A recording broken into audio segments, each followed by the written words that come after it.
lançons aujourd'hui la semaine mondiale de l'entrepreneuriat pour la première fois à Thiès. C'est un événement mondial qui se déroule en simultané dans 170 pays et qui célèbre l'entrepreneuriat. Allô? Oui, oui, je suis dans un point de presse là. Mais je suis...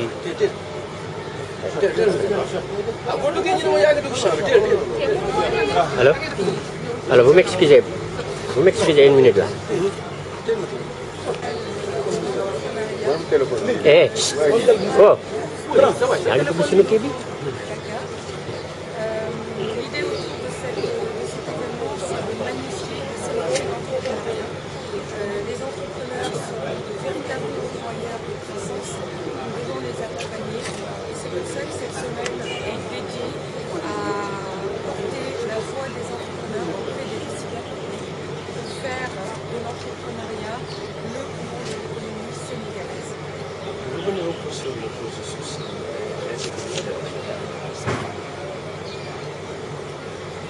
Alors, le processus de cette semaine n'est pas d'accompagner dans le financement des femmes, c'est de pouvoir mettre en lumière des femmes qui sont actives, des femmes entrepreneurs qui se battent tous les jours, 24 heures sur 24, et qui contribuent à l'effort de croissance économique. Les jeunes ont une grande place parce que c'est dès le bas âge qu'on essaie maintenant de forger des entrepreneurs. J'aime souvent le dire, nous ne naissons pas entrepreneurs, on le devient. Donc on essaie en tout cas de cultiver cette valeur entrepreneuriale auprès des jeunes en les accompagnant à travers, intéressés par les sujets qu'ils peuvent retrouver sur notre site, à s'inscrire et à participer activement aux différents événements. Aujourd'hui, vous avez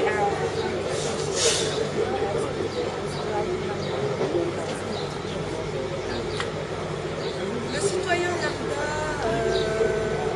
doit se refléter, doit avoir une vision de l'entrepreneuriat à travers des rôles modèles que nous avons mis en avant cette semaine et cette édition qui est la 6e du reste, que sont Dr Marie Diallo, qui est pharmacienne, une femme très engagée dans l'entrepreneuriat, qui est un rôle modèle et un modèle de dynamisme sans pareil dans la ville de Thiès et dans tout le Sénégal. Ce sont également Madame Cortadia, femme courage, toutes sortes de métiers et qui n'y a pas de frein par rapport à son implication dans un secteur d'activité. Les métiers ne sont pas seulement pour les hommes, ils sont pour les femmes et on voit aujourd'hui le dynamisme de ces femmes qui représentent un véritable tournant dans la processus.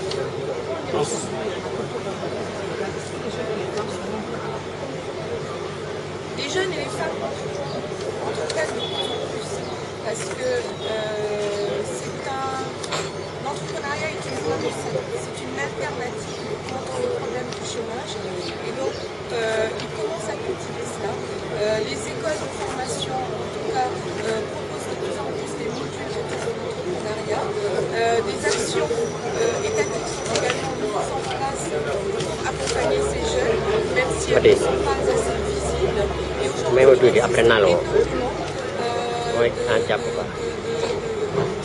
d'activités autour de l'entrepreneuriat, mais avant tout des espaces d'accompagnement aux entrepreneurs, tels que Jocolats, qui est là pour essayer de fédérer les entrepreneurs, de leur donner un espace de créativité, de donner un espace où ils peuvent stimuler leur créativité et surtout de collaborer ensemble. L'union fait la force.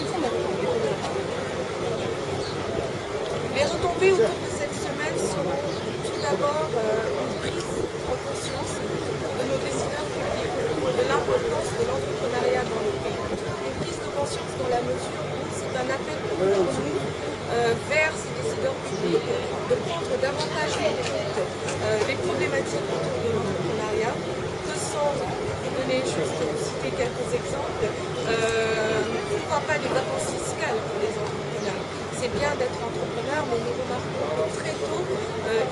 faillite. Pourquoi? Parce qu'ils sont égorgés, en tout cas par cette fiscalité trop lourde. Ensuite, il y a également tous ces facteurs techniques de production qui sont aussi élevés et qui ont besoin aussi d'être allégés pour les entrepreneurs et de les mettre dans un cadre favorable, d'être accompagnés. Parce qu'elle entre dans l'entrepreneuriat avec un handicap culturel que nous connaissons tous. Et donc, elle a besoin d'être réellement accompagnée et de pouvoir bénéficier au même titre que tous les entrepreneurs, hommes également, d'avoir des facilités et de pouvoir s'épanouir dans l'entrepreneuriat.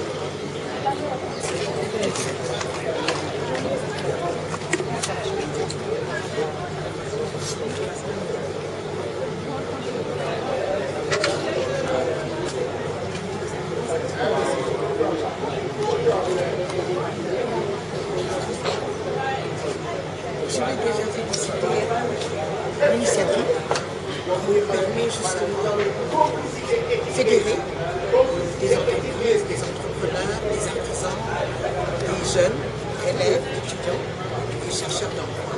Parce que c'est une plateforme où j'ai pour échanger, mettre en exergue et chercher des solutions.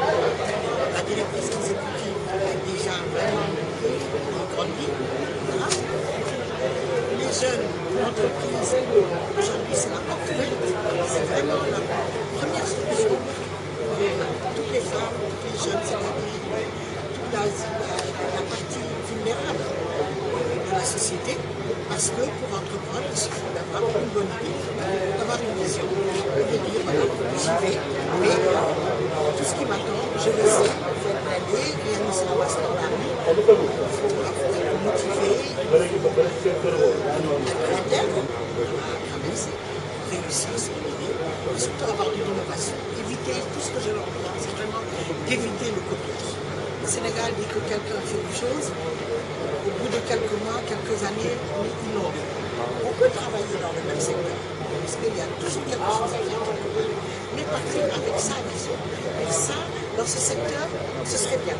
Personne ne l'a encore fait, je peux apporter une nouvelle idée qui permettra encore à d'autres personnes de pouvoir s'y mettre. Parce que si tout le monde s'engouffre dans la même voie, ça devient un entrepreneur. Non,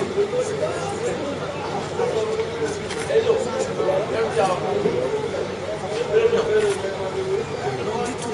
C'est-à-dire que l'environnement fiscal, c'est vraiment la voûte de l'entrepreneuriat. Il faut lâcher du lest. Ça ne veut pas dire qu'il n'y a rien à faire, puisque c'est ce domaine qui va faire le développement.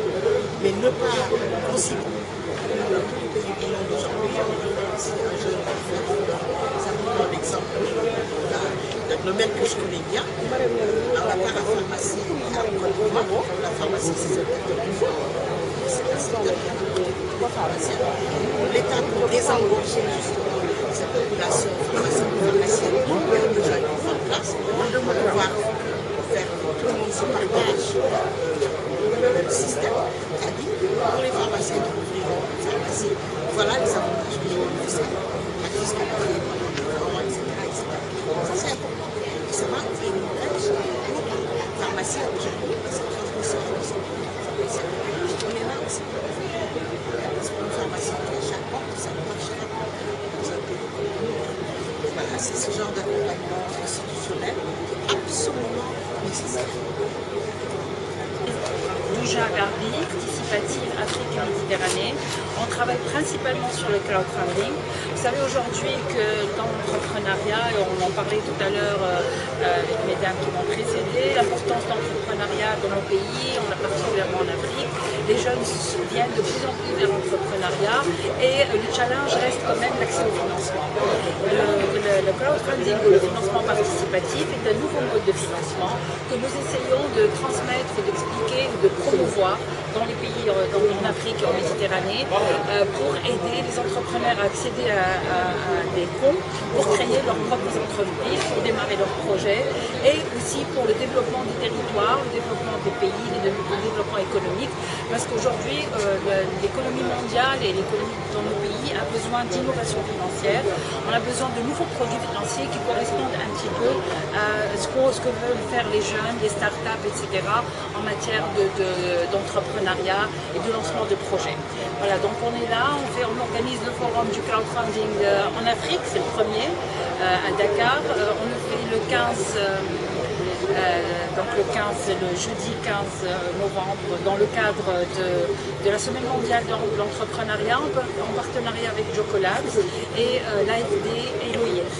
On va avoir plusieurs panels, deux plénières le matin qui vont parler un petit peu du cadre juridique, on va parler de ce que c'est le crowdfunding, pourquoi le crowdfunding, et des ateliers dans l'après-midi pour traiter de sujets bien particuliers, tels que justement le cadre juridique, ou tels que le crowdfunding dans certains secteurs, comme par exemple les énergies renouvelables, etc., mais aussi pour parler de la contribution de la diaspora, des migrants de nos pays africains en Europe, comment ils peuvent contribuer grâce au crowdfunding au développement du pays, au développement de l'entrepreneuriat, comment ils peuvent investir ou co-investir avec des entrepreneurs locaux.